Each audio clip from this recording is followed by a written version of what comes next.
Hi అండి అందరికీ. ఈరోజు మనం బేకరీలో దొరికే స్పాంజీ కేకు ఈజీగా ఇంట్లోనే ఓవెన్ కూడా లేకుండా ఈజీగా ప్రిపేర్ చేసుకుందాం ఇంట్లోనే.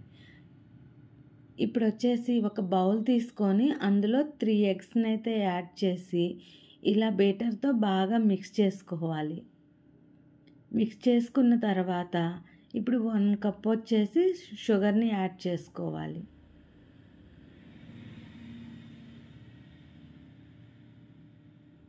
ఈ షుగర్ని ఎగ్స్ బాగా మిక్స్ చేసుకోవాలి. ఇప్పుడు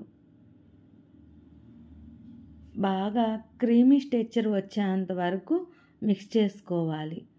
మనం ఎంత బీట్ చేస్తే అంత క్రీమీ టెక్స్చర్ లాగా వస్తుంది అన్నమాట. చూడండి,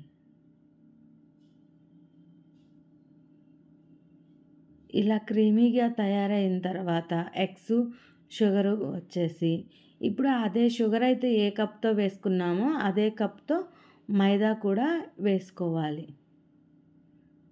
ఇప్పుడు మైదా కూడా బాగా మిక్స్ అయ్యేలాగా ఎక్కడ ఉండలు లేకుండా బాగా మిక్స్ అయ్యేలాగా మిక్స్ చేసుకోవాలి. చూడండి,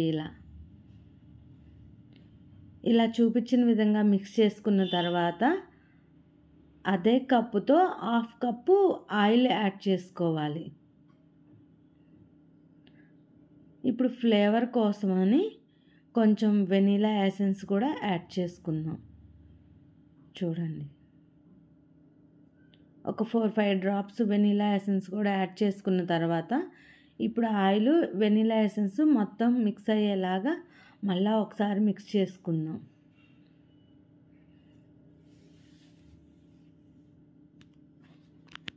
చూడండి, ఇలా మొత్తం అంతా మిక్స్ అయిన తర్వాత కేక్ మౌల్డ్ తీసుకొని ఇలా ఆయిల్ అప్లై చేసి అడుగున మనం మిక్స్ చేసుకున్న క్రీమ్ని అంతటినీ కూడా ఇందులో వేసేసుకోవాలి.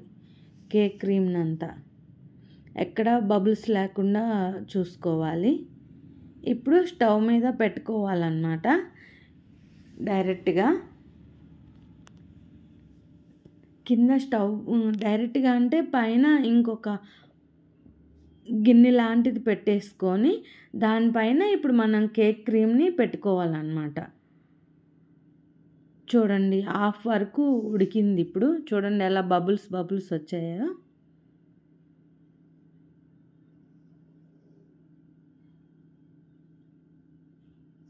హాఫ్ ఉడికిందన్నమాట. ఇప్పుడు ఫుల్గా కుక్ అయిపోయింది. ఇప్పుడు వచ్చేసి కొంచెం క్రీమ్తో నేను ఇలా కప్ కేక్ లాగా కూడా తయారు చేశాను అన్నమాట. ఇప్పుడు ఆ కేక్ బౌల్ని మనం ఇలా రివర్స్ తిప్పుకోవాలి. కేక్ ఊరికే ఊడిపోయిద్ది అన్నమాట. బటర్ పేపరు అలా ఏం అవసరం లేదు.